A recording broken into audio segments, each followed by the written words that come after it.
Hi everybody, this is going to be a simple rules for the Call of the Witch role-playing game. And don't worry, I will be shortly bringing spells to this game. So here you go. Enjoy the game.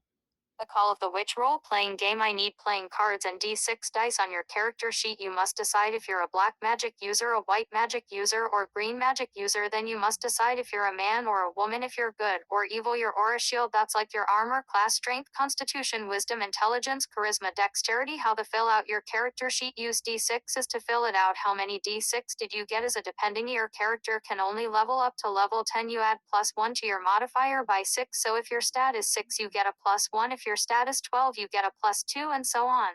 By 6, strength is how physical strength, stronger constitution is how hardy and healthy you are. It helps when on holding your breath on your hit points and see if poison can hurt you. Use the modifier of constitution to add to your hit points. You fill out the health points just like every other stat. Wisdom is using your experience, your feelings, and being like street smart. Intelligence is studying book smarts and using logic and reason. Charisma is if you can inspire people and get them on your side and get them to like you. Dexterity of your balance, your feet movement, and your hands. You can use dexterity modifiers on your movement. How to see how far your character can move by your level. That's how many dice you get to roll. The number on the dice multiply by 10. Your alignment. If you pick to be good and your character does something bad, it will affect your alignment. So let's say you try to do a death curse on somebody, you'll get disadvantage on the rolls and it can hurt you. A small bad things will be up to your story master. If you're playing solo, it'll be up to you. Now if you're doing something good though, you'll get advantage on your rolls and maybe a bonus. If you're bad alignment, if you do something good, just can mess you up. Good character cannot work with bad characters for long, but the good thing is every level you go up you can change to become good or bad. But if you change your character, your spells must change as well, and you can only change your characters 2 times. To see if your spell works, you must break through the aura shield. How to do that? You must roll dice the level you're at to tell me that you get to roll. The number on the dice meets the aura shield, you hit the person, then you roll again, see how much damage you do and what the spell does. But this is something cool. Now this is where the playing cards come in. If the playing card you pull out your dick matches your spell, the number on the card is how many turns that spell hits. So for black magic, it would be spades. For white magic, it would be hearts. For green magic, it will be clubs. Diamond spells are for charms, and for money spells, anybody can use diamonds. If you're getting a spell put up on you, you get to pull a card as well. If you're taking the damage, you pull a card, and that will reverse the damage. If you match the spell is cast upon you, I'll be up the person that cast a spell to cancel it to take no damage on them. If you pick to be a green witch, you can get level 1 to 3 of white magic or black, but green witches get disadvantage on nighttime rolls, but get advantage on daytime rolls if you choose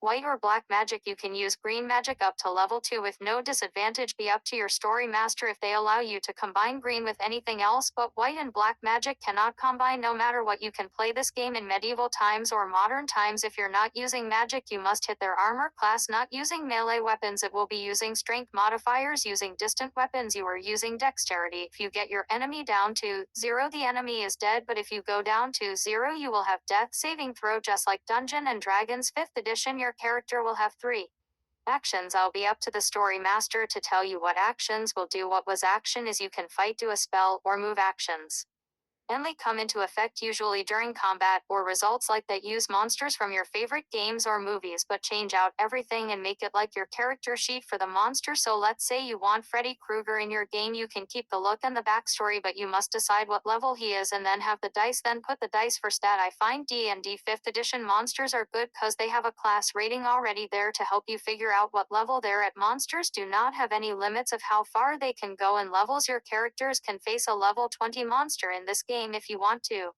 put them in there. You can play only as humans, but you have any kind of creature you want in this world. The story master can modify the game if they want to. Legendary monsters get extra action and can erase 3 turns of damage of its choosing. If you choose to be a man, you get certain bonuses. You'll get +1 on strength, constitution, intelligence, and on your AC. If you pick a woman, you will get certain advantages. If you choose a woman, you will have advance on your aura shield, wisdom, and charisma. For your melee weapons, you can use basic fantasy or D&D or whatever game you like. It's up to your story master to change into 4 guns and any other modern day weapons. For money, roll on your character sheet your level and multiply by 10. You also can boot and sell the stuff that you steal. Accomplished missions, these are the main ways you get money. These way to get spells is find your favorite role-playing game and then make a list of black, green, and white magic. The modern world will be through 1920 to now, and it'll be on planet Earth. The fantasy world will be dragons. Now it's Dracan. not dragons. It's Dracon. Dragcon. Dracon. A heart on the sea. Now, if you want to change or add rules to this game, modify it to your suiting. This is just a basic rule set to get you playing.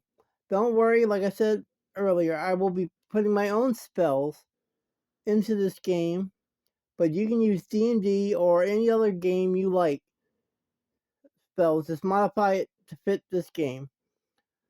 That should be it. These are the very simple rules of the Call of the Witch. Have a great day.